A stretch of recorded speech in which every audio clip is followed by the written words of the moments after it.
The CCHL is a league that Coach Forby McPherson has not tapped into much over the past number of years. But with 18 holes to fill in this year's roster, he had to broaden his search, which landed him 2 grads from that league.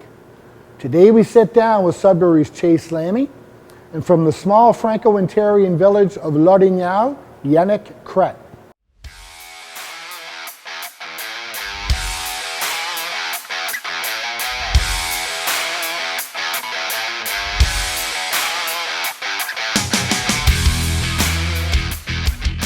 Chase Lammi, Yanic, Crête, thanks for coming on today. Thanks for having us. Yeah. So boys, a look at one of the things I always try to figure out is how you got here. Chase, I know that maybe when you started out, your destination was not a Canadian university, and I think you had intentions of going stateside. Can you tell us about that and maybe how you ended up back at UPEI instead? Yeah, when I was younger, I was definitely looking at Division I NCAA hockey. I always wanted to get my schooling paid for, so that was kind of a goal of mine. My parents always invested in me when I was young, putting lots of time and money into it. Sure. So when I was 16, I was originally going to go to the States and play Division I, and then as that got older, who was that with? With St. Lawrence University. Right. And as I got older, unfortunately the coaching staff had gotten fired. So then there's a change in staff, and then COVID had happened, so it just didn't really work out. Right. So then my 20-year-old last year, Forbes had reached out to me, and it kind of was a perfect fit, so I happened to come here. Any connection with Forby and UPEI? Was there, how did that come about? My agent had knew a few guys that came here prior, so I'm from Sudbury, Ontario, so the Pilon brothers are from there. Right. So they played hockey there. We might talk about them later. Yeah, so that kind of connected a bit, and then that's kind of how it all started. Good stuff. And Yanic, your route was a little bit different. You you started in the Central Canada Hockey League. You went to Ottawa, where you played with Dale and Groove for a little bit. Merrick Rippon from Acadia, Austin Keating, who's at UNB. Then you end up and they were going on a run that year, right? They were making a run for we had a good year. Right, for the league. Of course, COVID shut that down. Yeah. Then you end up in St. John, where you play with Brady Burns, Charlie DeRoche, Thomas Couture, and they end up going on a run for the Memorial Cup. Then you end up back in Rockland again. So your journey, where you end up playing with a guy like Giovanni and Morneau, who's here with the Charlottetown Islanders, right? So you get kind of connections all over the place. Yeah. Well, I started in the CCHL, like you said. Started my junior career, and then went in the OHL for a bit, and then kind of last year, whenever I was looking for schools, well, my coach is actually Jake Robillard's dad, so he kind of knew a little bit here, and he asked me if I wanted or I was able to go further than just stay home for school. Yep. So connect me with Forby, and then was staying home a consideration for you? Yeah, for sure. But I heard this league, the AUS, was probably one of the best leagues if you want to keep playing after. So whenever I got the option to come here, it's probably the best option for me. Sure. So a couple of teams you did play for, Hawkesbury Hawks. Just by way of a bit of a island history lesson, and you played Rockland as well too. So in '99, Hawkesbury came down here and lost in the Fred Page Cup final to the Charlottetown Abbeys, who went on to the RBC Cup final that year. And then the Rockland Nationals back in 1976, I think it was. They ended up beating the Charlottetown Colonels here to go on, and that was the year they won the Centennial Cup. Team that was coached by Brian Murray, the Ottawa Senators coach, and there was actually a guy by the name of Louis Lordy, I think, played on that team. He came to UPEI as well too, so a little bit of connection with your junior teams and Prince Edward Island here as well too. So anyway, so Tier 2 players, typically we always talk in the AUS that kind of what you mentioned, Yanic, that it's a really good league, it's a strong league, and there's always a transition period. Sometimes it's a little bit more pronounced for Tier 2 players than it is for major junior players.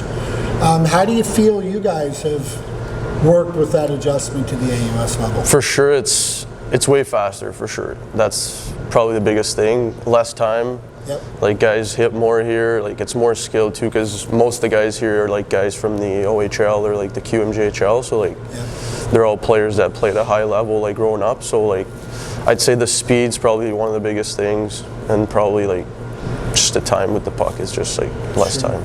Yeah, and the bigger guys again.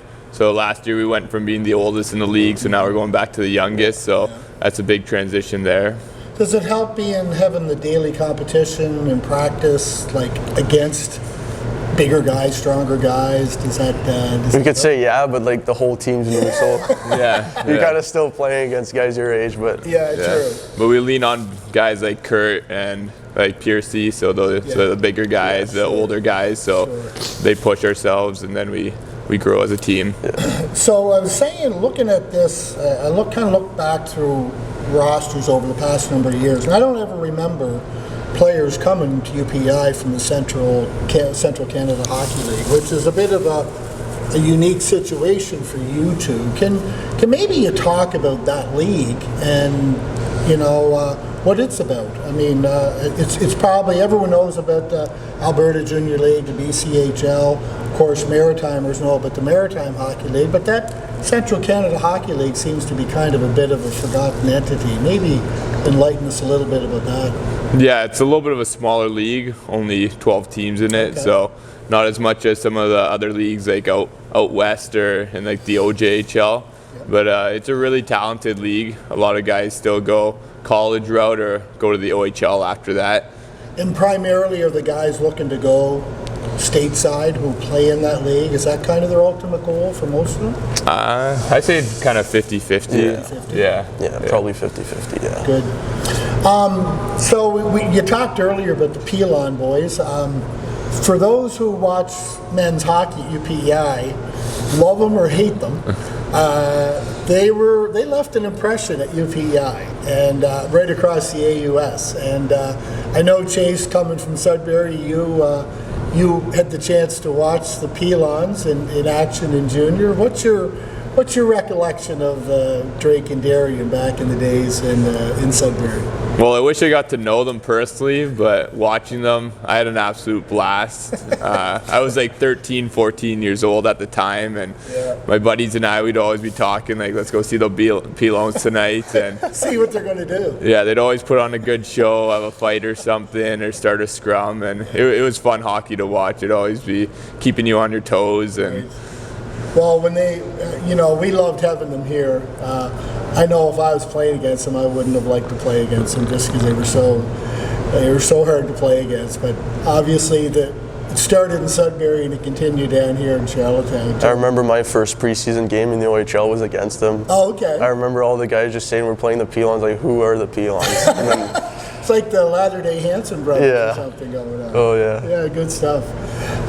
So you come from a small you're French first language, right? Yeah. And you come from a small Franco-Ontarian village, Lorignal, kind of just outside Ottawa. It's like 50 minutes, I'd say, from Ottawa. Yeah. So what's that like? You're coming to another small province. Yeah. Honestly, it's pretty similar.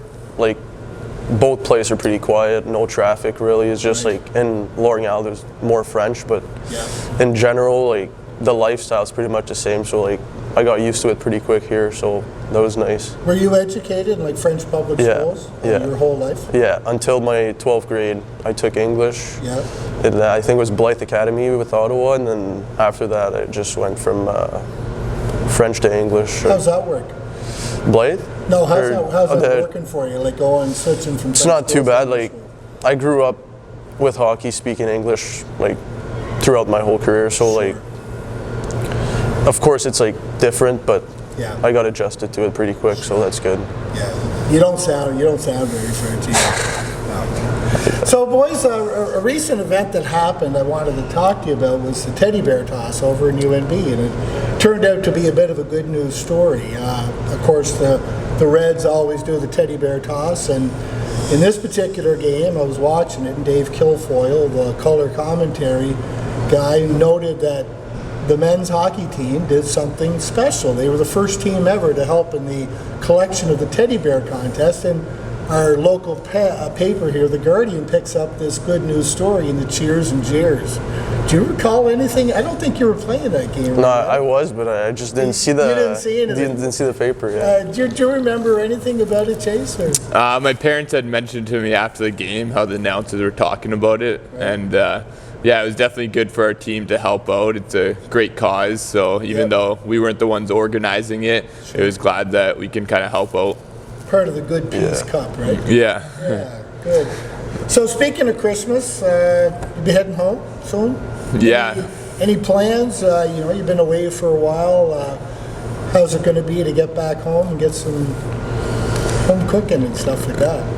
Yeah, that's a big thing too, home cooking, so looking forward to it. Sure. Been cooking our own meals first time, How's so that going? Oh yeah. it's going well. Yeah, trying to get creative, but Kind of slacking lately, just buying Yeah. buying takeout every day. But Okay. yeah, I think we're leaving 14 and then probably gonna go see the family, some friends, Okay. hang out with them a little bit. And the team comes back when? When does practice resume? we start up the 28th, though. I know I fly in at like midnight the 27th. Okay. Yeah. Good. Yeah, I think I'm back to 27 too. Back at it on the 5th. Yeah, that's our Forget. first game. Yeah. Yeah. Yeah. All right. Okay, boys, listen, thanks for coming on. Good to chat. Merry Christmas to you and your family, Yeah. and good luck in second half. Thank you. Thank you. Merry Christmas. Yeah, Merry Christmas to you.